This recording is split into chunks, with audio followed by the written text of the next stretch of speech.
स्वागत छ सम्पूर्ण विद्यार्थी भाइ बहिनीहरूलाई आफ्नो च्यानल लन्चमा मैले फेरि पनि कक्षा 7 को सामाजिक किताबको इकाइ 4 को पाठ 2 सामाजिक विकृति र समस्या समाधान भन्ने पाठको सबै अभ्यास लिएर उपस्थित भइसकेको छु। त्यसैले भिडियोमा अन्तिमसम्म हेर्नुहोला र भिडियो मन पर्छ भने भिडियो लाइक गरिदिनुहोला, च्यानल सब्स्क्राइब गर्नुहोला, जसले गर्दा आगामी दिनहरूमा पनि यस्तै अभ्यास सम्बन्धी भिडियो हजुरबाट मिस हुने छैन। पाठ 2 को क्रियाकलापमा जाउँ। क्रियाकलाप प्रश्न नम्बर 2 को प्रश्न नम्बर क मानव बेचबिखन भनेको के हो भनेर सोधेको छ। मानव बेचबिखन भनेको के हो? उत्तर हेरेर लेख्न सक्नुहुन्छ। प्रश्न नम्बर ख मानव बेचबिखन सामाजिक अपराध हो किन भनेर सोधेको छ। किन सामाजिक अपराध हो? यसको उत्तर हेरेर लेख्न सक्नुहुन्छ। प्रश्न नम्बर ख गमा मानिसलाई कम ज्याला र निष्कृष्ट श्रममा लगाउँदा के समस्या आउँछन् भनेको छ। के समस्या आउँछन् यहाँ हेरेर लेख्नुहोला। के समस्याहरू आउँछ मैले यहाँ लेखिदिएको छु।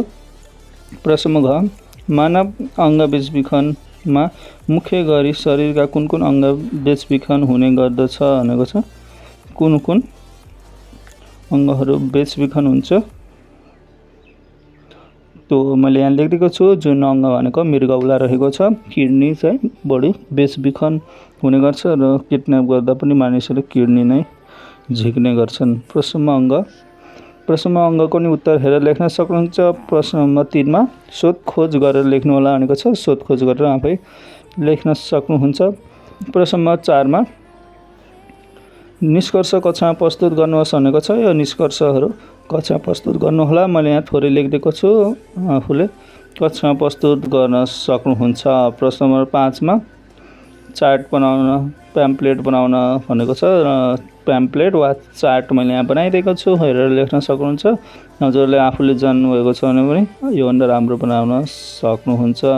अभ्यासमा तलको प्रश्नको उत्तर दिनुहोस् भनेको छ। कमा मानव बेचबिखन भन्नाले के बुझिन्छ उदाहरण सहित लेख्नुहोस् भनेको छ। मानव बेचबिखन भन्नाले के बुझिन्छ भने यहाँ उदाहरण सहित छोटो मिठो उल्लेख अथवा व्याख्या गरिदिएको छु। हजुरले यहाँबाट हेरेर लेख्न सक्नुहुन्छ। प्रश्न ख मानव बेचबिखनमा कुन कुन कुराहरू पर्छन् भनेको छ। मानव बेचबिखनमा कुन कुन कुराहरू पर्छन् मैले लेखिदिएको छु। 5 वटा बुदामा 5 वटा कुराहरू लेखिदिएको छु, हेरेर लेख्न सक्नुहुन्छ। प्रश्न ग मानव बेचबिखन नियन्त्रणका उपायहरूको सूची तयार पार्नुहोस् भनेको छ।